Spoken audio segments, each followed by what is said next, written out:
Hey guys, Tyler here, and today we're going to be taking a look at the version 4.0 changes for the new Commander mod. Starting out with US Forces Urban Assault Kit, Rifle Grenades renamed Urban Assault Kit, as the Rifle Grenade launches. Rifleman Incendiary device moved to this slot, so maybe it was previously in the one with the Dozer Blade and the Phosphorus Shell, so it's just a slight rejig there I think. Cover to cover. We are slightly reducing the power of this ability to only affect units in the nearby target area. So number of smoke shells increased from 1 to 3, so more smoke. Sprint now only affects infantry within 50 meters of the ability.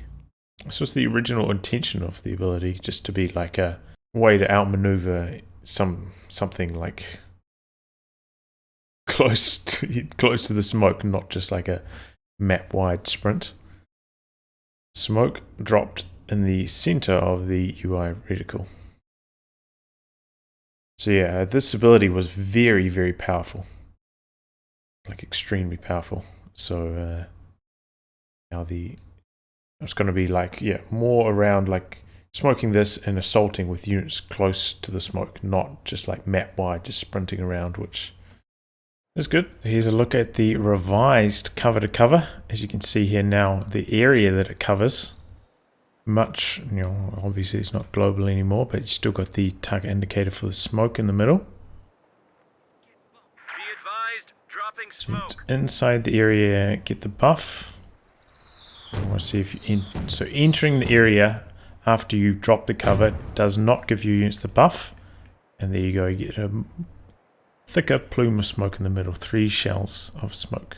Rangers are having the received damage modifier removed, as no other infantry unit in the game has this trait, and due to recent cost changes, the unit is receiving a slight boost to received accuracy to compensate. So your Rangers had 0.9 received damage. So, yeah, there is the only unit in the game that had it. Different to shock troop armor. This would reduce damage from explosives and whatnot as well. And then the received accuracy is going from 0.8 to 0.73. So basically compensating for this removal against small arms and whatnot. But now Rangers will be more vulnerable to explosives. Okay, Soviets, IL-2 rocket strafe. A slight delay has been added due to the high damage this ability can deal to armed vehicles in a short period of time before players can react. Added 2 seconds of delay before the airstrike arrives. So we saw how quick this ability was coming in before. So 2-second delay. I think this will mean that doing it like on just like a raw strafe on a moving medium tank, you're unlikely to hit nowadays. But say if you go for like a ram strafe, they'll still probably work. Maybe against like a snared tank, it'll still work very well, and against maybe like a heavy tank, which is slower, more cumbersome, it will also work pretty well. But yeah, it's still going to be very potent. Like playing a few games and seeing a few games with this can just about one-shot mediums if they're backing into it, so more rockets connect. It's very powerful, and by keeping that power level, it will still be very effective against heavy tanks as well, which have a larger hitbox and of course more health to chew through. So yeah, the IL-2 rocket strafe at the moment. Okay, so now we're testing the rocket run once again.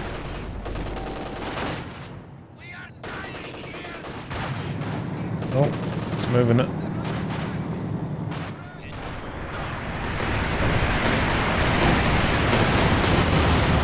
Whoa.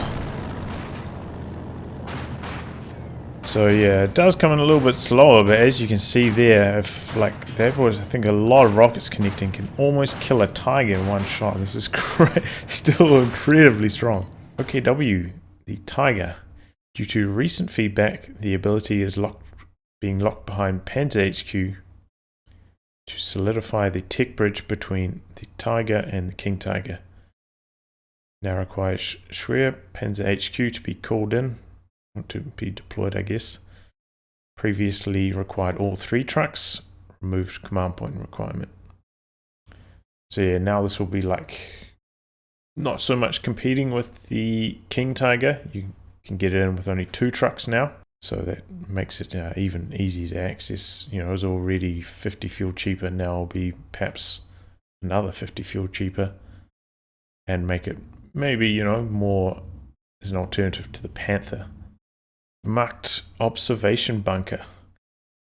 Due to the theme of the commander and feedback, we are changing the ability to better mesh with the idea of gaining intelligence on hostile forces.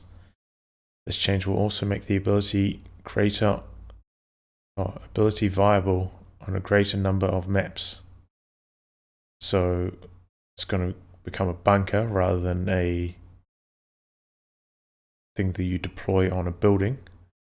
Which, yeah, will make it you can put it down rather than relying on the preset buildings, which on some maps, you know, like some maps there's only like 2 or 3 buildings, like 1v1 maps, like they're often not in a very good position. Note the UI for this ability is still a work in progress. Blah blah blah. Replaces forward supply station. 300 manpower, same durability as defensive doctrine concrete bunkers. So it's going to be a sturdy building. I think that is 960 health, so very hard to kill. 2 command point requirement. Bunker has 45 sight radius. I think that's the regular sight radius of like the MG bunker. So the MG bunker can kind of see in its cone of fire. So this will have that same line of sight all the way around. So it's a decent amount of sight. Detection ability reveals enemies on the minimap within 90 meters of the bunker. 50-second duration, no cost, 90 seconds recharge. So I imagine that this is maybe similar to Partisan Commander, the Soviet Partisan Commander ability, but rather than being map wide, it's in a radius around the bunker to encourage you to build the bunker in a slightly more forwards position, put it maybe in a little bit of risk rather than just building it in your base and being able to just spam it for free the whole game with no opportunity for counterplay. Artillery flares deploys OKW-esque within 60 meters of the bunker. So I imagine that's OKW artillery flares on the same commander as the Command Panther. 60 munitions. So that's, you know, that's pretty strong. 60 meters of the bunker. It's like a little bit shorter range than say like in terms of, yeah, casting range than a Soviet mortar flare, for instance, but I think the OKW artillery flare provides a larger sight radius than the mortar flares. Ability recharge shared amongst all bunkers. So you can't just make multiple bunkers all around the map and start spamming the detection everywhere. You'll only be able to detect at one bunker at a time. So yeah, we're going back to the intel theme. There's know what you think of these abilities. Maybe we want some other intel abilities on the bunker. Maybe you think some of the ranges are not sufficient or whatever. Just let us know what you think about the observation bunker. So here we're looking at the observation bunker. You can only build it in friendly territory. We must do bunker construction. Just have a look at the build time on it. Okay, so it's going to be a reasonably long build on this. Okay, so we're taking a look at the performance of the observation bunker. There you can see its sight, not quite all the way out to the like MG arc level. But remember, the MG actually starts firing from slightly further inside the structure, like relatively. So that's the 45 range out there. bit longer than most units. I'm going to use the detection ability. You can see it detecting units. Also on the mini-map you can see units in the structure. And that detection, you can see there, lasts a long time, 50 seconds.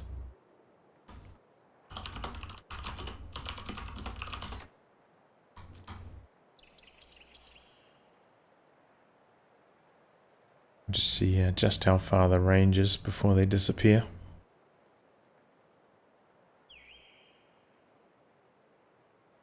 You can still see them, and there we go, it disappears right there. That is the limit of the range, right around this road. So detection ability from here can detect all the way out to there. So it's a pretty good chunk of detection range. One of the real advantages I think of this detection, say over using the flare, which this also has, is that your opponent doesn't know that you're detecting them at that time. So this could help you line up things like Panzergrenadier barrages a lot more easily. You know, you don't give any indication to your opponent that you're detecting them and you're lining up a barrage on their units, unlike flares or recon planes. So that's, you know, can help you do the stealthy Werfer barrages. Speaking of the flares, there's the edge of the cast range. Illuminating target area. And there you can see the amount of sight. I think it shoots multiple flares actually. Yeah, there you can see. So we've got 2 flares covering a huge area. These flares give you an insane amount of sight. You can see why the cast range on them is quite short, because the area of the sight that they give is enormous. Actually a very, very strong ability. So that's a look at the observation bunker, both the detection, how long it lasts, very long time, very good range, and the flares also huge sight. So a lot of intel can be gathered from this observation bunker. Wehrmacht core unit changes. A number of changes have been made to a small group of underused OSER units to increase their viability and increase composition diversity. More details can be found below. So, squeezing in a few changes to Wehrmacht, who are really struggling at the moment in 1v1s, at least. Team games are doing a little bit better because, you know, you can just get the elephant out. You can, yeah. Anyway, Ostwind. We've made some significant improvements to the Ostwind to improve its viability compared to the Panzer IV and make it a reliable vehicle against both infantry and aircraft. In this mod, the Ostwind does have an issue of being too powerful against clumped up infantry in light cover. Further adjustments will come to reduce its power against grouped up infantry without impacting its power against single models. So the Ostwind's getting some buffs. Reload frequency from 5 to 7. So that's to do with the way the Ostwind fires. It will fire like flak, flak, flak, flak, flak, and then it'll reload. It'll take like quite a long time. So it'll fire more shots of flak before having to reload. So that should improve its DPS. Scatter from 7.1 to 5.25. So previously, if you know who uses it, but the Ostwind scattered at long range. It's just horrible. You could barely hit anything. So a pretty big scatter improvement there. Cooldown from 0.5/0.7 to 0.25. So I'm guessing that this is going to be like the period between the flak bursts is going to be even shorter. So it should be like flak, flak, flak rather than flak, flak. So it's not a huge bonus, but still, yeah, it's going to be spitting out some bullets a little bit quicker, I think. Scatter offset to 0. Another scatter buff, I'm guessing.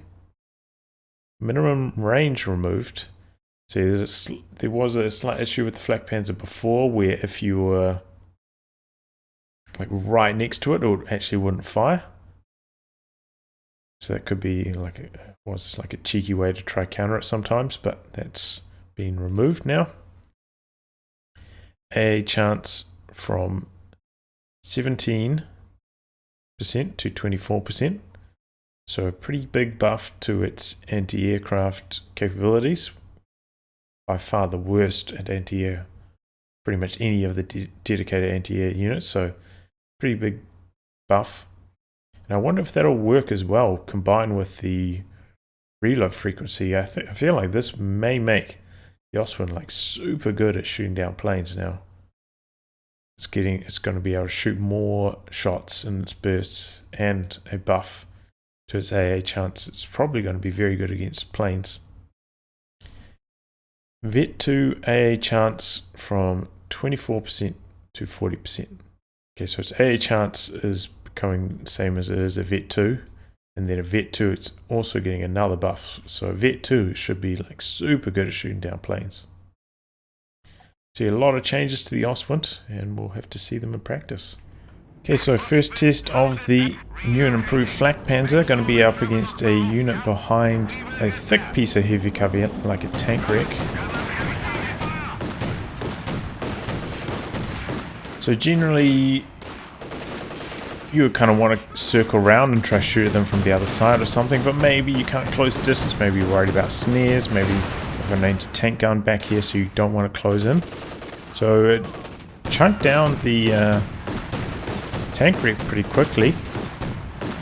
And you can really notice the increased speed the flak shots are coming in at. That was a pretty quick kill, I'd say.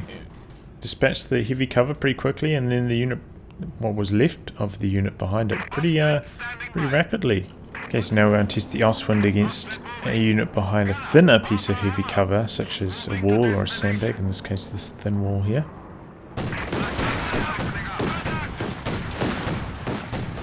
Scenario you might uncover quite often in the game, having a fight against a thin piece of heavy cover like this, into like a thick piece of cover like a tank wreck. It seems to do pretty consistent damage. Even as the shots, hit the cover, can't go any further, they still do some good AoE damage to the units behind, and do end up killing the squad pretty quickly. So that's pretty promising for the Ostwind against units behind heavy cover. Okay, so next test, Flakpanzer against a squad behind light cover. Did mention in the notes that this will probably get nerfed, but we'll see how it goes anyway. So first burst does about half their health there, pretty good. It's against a 6-man squad, and this is, close to max range as well. So it looks like a few of the shots now kind of colliding with the light cover.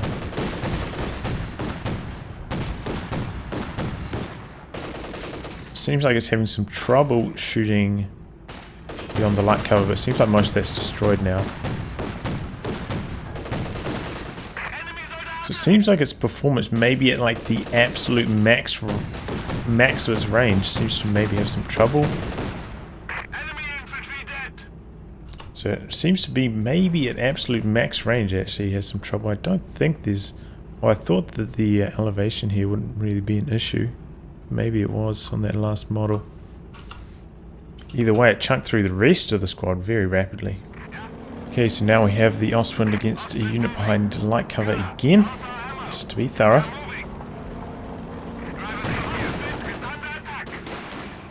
Oops, didn't reload. There we go, now the real test starts. Okay, so, a few shots do end up, colliding with the terrain, and light cover don't end up making it all the way through. But, within 2 full bursts does knock them out. Okay, so now Flakpanzer against units out in the open.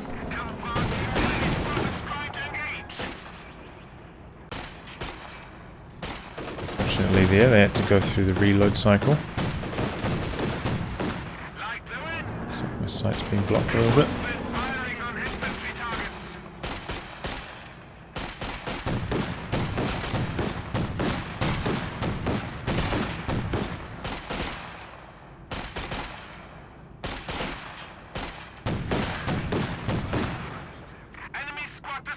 Okay, so it appears that, you know, it can still scatter and like miss like 3 shots in a row, even at a reasonably close range there.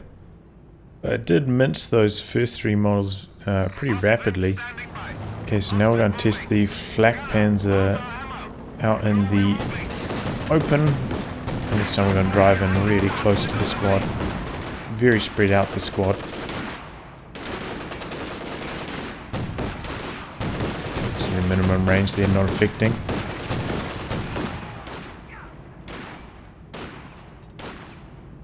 Still has quite a long reload period. So yeah, definitely, you know, sometimes you could argue the Panzer IV was better at killing infantry than the Ostwind, but I think now that's definitely not going to be the case. Ostwind seems to be very consistent at killing infantry. Pretty strong. That squad was pretty well spaced out as well. Okay, so now we're going to do the nightmare scenario for infantry. If they're caught against the wrong side of a piece of heavy cover, which is basically best case scenario for the Flakpanzer here.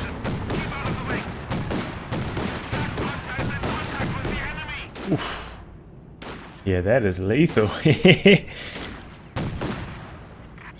Almost kills the whole squad in one burst. Well, one round of 8 shots. So that is yeah, pretty impressive for the Ostwind. It's the squad behind the wrong side of heavy cover. I mean, it was always good in those scenarios, but now it looks even stronger. And now we're going to test the Flakpanzer against you on a negative cover road.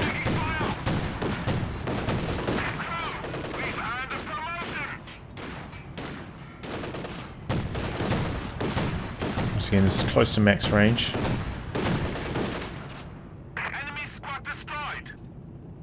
Yeah, pretty reasonable performance there. Definitely more consistent than like a medium tank shooting at them, which might, you know, depending on where the gun hits in the scatter, might just hit 1 unit or nothing. This is like really consistent damage and does chunk them down pretty quickly. Stug III G. The Stug III is being given increased mobility and reduced target size to improve its survivability on the field against AT-based units and to compensate for its lower range compared to other tank destroyers and fixed turret. Okay. Target size from 20 to 17. So 17 now is like similar to a lot of light vehicles, so it's going to be, you know, like if you're shooting at a Stug long, like max range with like a Zis or something, you'll actually have a decent chance of missing it now. Rotation rate from 22 to 28. So, you know, if you guys use a Stug, sometimes it kind of gets caught on stuff and can have some rotation rate issues. So that's a nice change. So some buffs to the Stug without just giving it raw damage increase like it used to have, like that crazy high rate of fire. And this should make dueling with other tanks more effective as well with the target size changes. Maybe they'll be more likely to miss if you're trying to kite them at longer range. And finally, the Panzergrenadiers. Panzergrenadiers are in a difficult position in the live game. We want to experiment with earlier deployment before considering raw performance changes. Being able to fit Panzergrenadiers more easily into a build and acquire veterancy sooner should result in more build diversity for Wehrmacht, while giving them access to a unit which can compete more readily with late game allied infantry. We also want to emphasize their role as mechanized infantry despite removing them from tier 2. As such, we have added the infantry doctrine combined arms passive as a stock v4.1 ability. Infantry doctrine combined arms now are v4.1 passive, medkits removed, so nobody ever really used medkits on P-Greens anyway, so that's not going to be missed.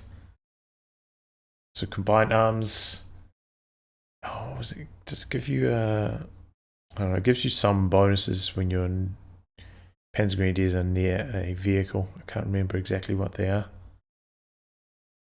Now available from the HQ after Battle Phase 1. Population from 9 to 8. G43 upgrade from 60 to 25. So yeah, you'll be able to get them out earlier. You don't need to build your tier 2 tech structure. You can just upgrade Battle Phase 1 and then build them from the HQ.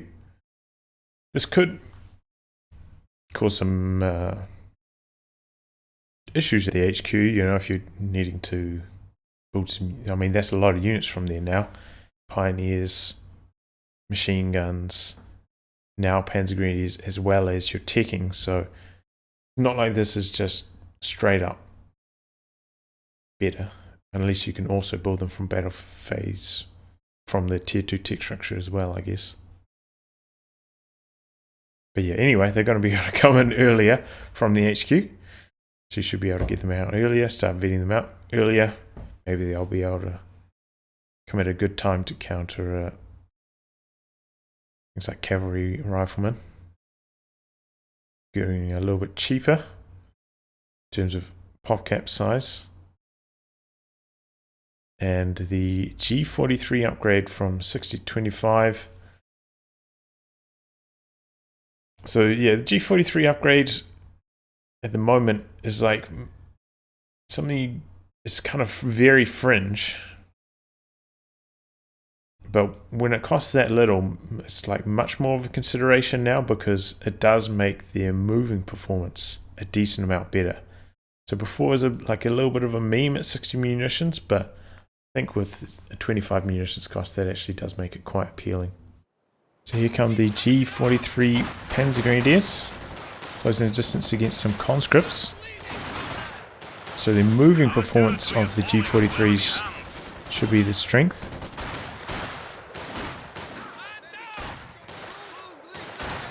Looks like they've got 3 G43s as well. A squad of infantry has been killed. Death before So yeah, pretty comprehensive win there for the Panzergrenadiers. As you would expect, they are a much more expensive squad, but yeah, the conscripts getting blown out. So now a max range test. So if you know neither one of you wants to close the distance, maybe there's a big gulf of negative cover here or something. Just going for a long range firefight. And remember, these guys have 3 G43s.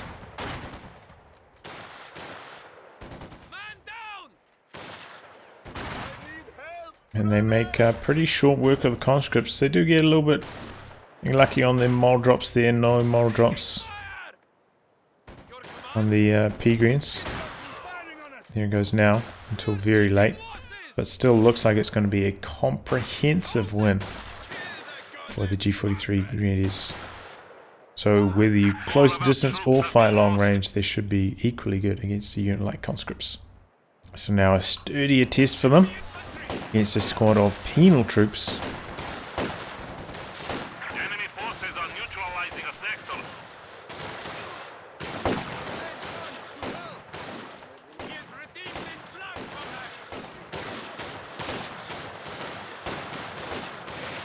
Whoa. They do a little bit better than conscripts, but not actually that much better. Those G43 Panzergrenadiers are looking very strong. They do quite a lot of damage on the approach. That's the key. I think the G43s actually do less damage in close range than the STGs, but it seems like they make up for that by doing just so much more damage as they charge in and close the distance there. Okay, so now G43 P-Greens against the Penals at close to max range. See if the Penals can do a little bit better here. Penals getting off to a good start. With some good health damage. And now G43 P-Greens fighting back. Okay. To come a little bit closer here. So it seems like the Penals have a much better chance against them at max range. Looks like the G43 P-Greens are maybe still going to win. But, you know, by the time the P-Greens hit the field, maybe your Penals are already at V1, have 2 the last man. That should make it a little bit better for the Penals. So yeah, I mean, if you are playing with the G43 P-Greens, you do want to close the distance on the penals, it appears. So yeah, that is the story of the G43 Panzergrenadiers. They do seem to be very strong, and at the revised timing coming in potentially earlier, because you don't have to build them from Battle Phase 2, they are looking mighty fearsome. One more look at the G43 P-Greens, this time charging at a penal squad behind heavy cover. This time they're on the move accuracy, not going to be quite as important. The penals are not going to take as much damage as the G43 P-Greens close the distance because of that cover. And that does mean the penals end up winning quite handily. So as you can see there, charging in is not going to work out too well for you. The on the move damage on the P-Greens makes all the difference with this squad. So maybe you want to like close this a little bit, throw a grenade at them, force them to move whilst you finish closing the distance. So yeah, a few changes to a few of the underutilized Wehrmacht units here. So those are some big changes as well. So let us know what you think of those changes. So get out there and play it. And as always, hope you enjoy. And until next time, goodbye and good luck. A special thank you goes out to my Patreon backers and donators that help make videos like this possible.